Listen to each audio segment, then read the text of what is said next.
بسم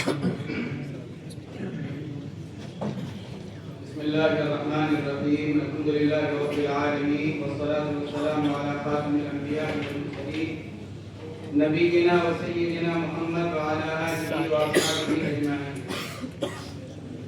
حضرت صدر محترم حضرت مولانا سفیان احمد صاحب واکابر علماء و مشائخ،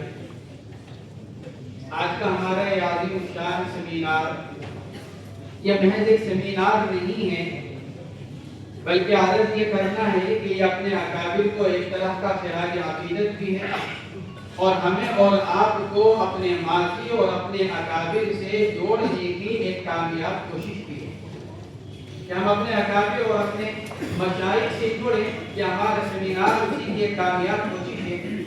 اس لیے آپ کا سب سے پہلے صدر اجلاس محترم دعوت الوقت دیوبند حضرت مولانا سفیان احمد صاحب قاسمی زیدہ مجدور اور آپ کے خلفۃ الرشید صدیق محترم مولانا شکیب احمد صاحب کو اپنی جانب سے اور مدرسہ مظاہر علوم سہارنپور کی جانب سے دل کی گہرائیوں سے مبارکباد پیش کرتا ہے. آپ حضرات مختلف اکابر مشائخ سے علامہ انور شاہ صاحب رحمہ اللہ کے مختلف جہاد کے اعتبار سے آپ باتیں سن چکے ہیں. آپ تو ان کے تکرار میں نہیں جانا چاہتا، اتنا عرض کرنا چاہتا ہے کہ اللہ رب العزت نے حضرت علامہ کو جس حافظہ اور استحضار علم سے نوازا تھا وہ ماضی قریب میں بہت کم نظر آتا ہے.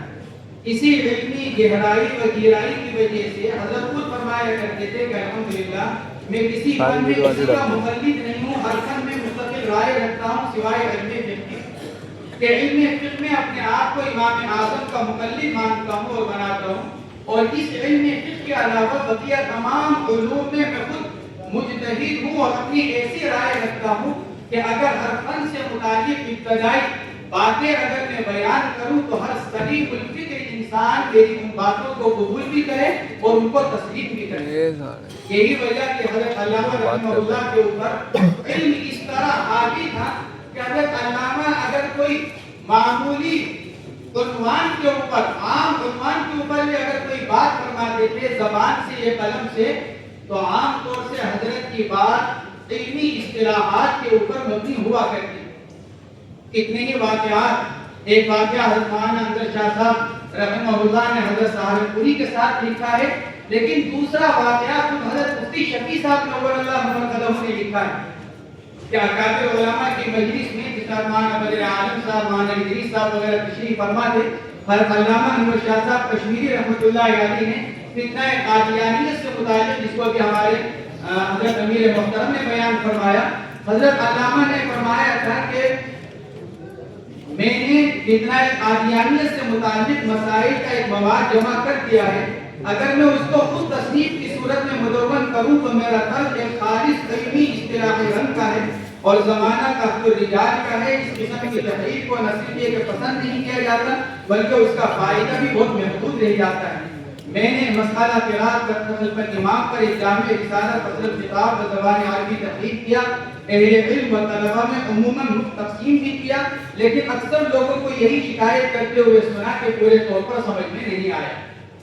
یہ حضرت رحمہ اللہ کی علمی گہرائی کا ایک معمولی نمونہ ہے. میں یہاں مختصر سی بات وضاحت کرنے کے لیے کھڑا ہوا. اگلی مجلس مقالات کی ہے جس میں خلاصہ مقالات بیان کیے جائیں گے. جناب مولانا شکیب صاحب زیدہ مجدور نے مجھ کو ایک عنوان مرحمت فرمایا تھا. وہ عنوان اگرچہ میری سطح سے کہیں اوپر تھا اور اس کے اوپر خط یہ تھا کہ ہمارے پرانے علماء کرام اس کے اوپر تحریر فرماتے. مقالے کا عنوان تھا علامہ کشمیری رحمہ اللہ کی کلامی تحقیقات. آخر میں اس کے اوپر کچھ لکھنے کی کوشش کی، مضمون لکھا، مقالہ لکھا جو حضرت مولانا کی خدمت میں پیش کر دیا گیا. 2 منٹ میں اس کا خلاصہ عارض ہے. علامہ انور شاہ صاحب کشمیری عالم الرحمہ جیسی شخصیت صدیوں میں خال خال پیدا ہوتی ہے.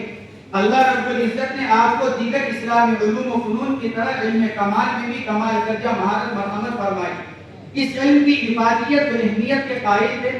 باطل فلسفے ذہنیت یا عقلی شبہات کے دفاع میں متکلمین کے استدلالات کو تحفظ عقائد و ایمان کے لیے مفید مانتے تھے. علم کلام کے متعدد مسائل پر آپ نے نادر تحقیقات پیش فرمائیں جن میں سے چند کو مختصراً پیش کیا جاتا ہے.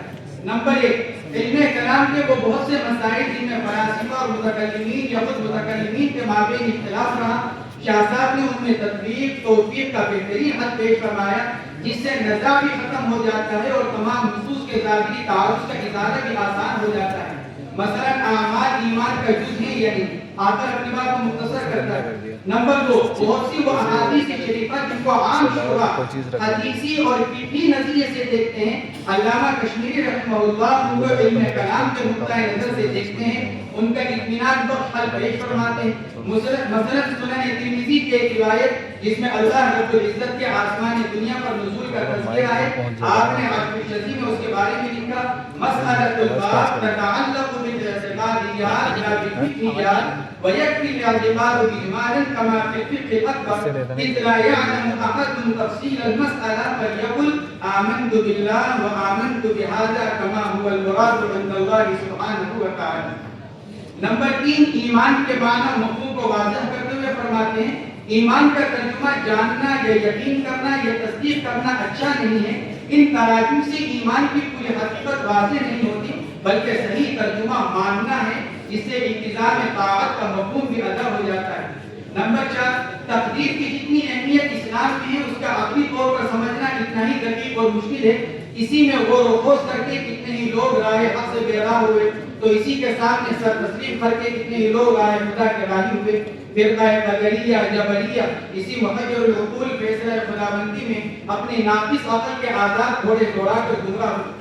علامہ اکبر شاہ صاحب کشمیری نے اس نازک ترین مسئلے پر بھی نصوص شریعت کی روشنی میں اپنی تحقیقات پیش کی، اور تقدیر سے متعلق آپ کی رائے یہی ہے کہ ہمیں اس پر ایمان لانا چاہیے، اور اس سے متعلق حضرت نبی کریم صلی اللہ علیہ وسلم نے جو توضیحات اور تشریحات فرما دی ہیں ان تک محدود رہنا چاہیے۔ عبارت نقل کر اپنی بات ختم کرتا ہوں، اور کچھ شذی میں حضرت اس کے تحت لکھتے ہیں، قولہ ھذا من اعلی الاعجاز فإن حل العقيدة الوثيقة بمثل هذا المختصر من الكلام لا يحصل إلا لصاحب النبوة ولا يحصل بعد تحصيل الفنون العقلية والنقلية مدة الأعمار والسنين، ويكفي لذوي الألباب في مسألة التقدير ما ثبت عن النبي صلى الله عليه وسلم مختصر من الأقوال المباركة۔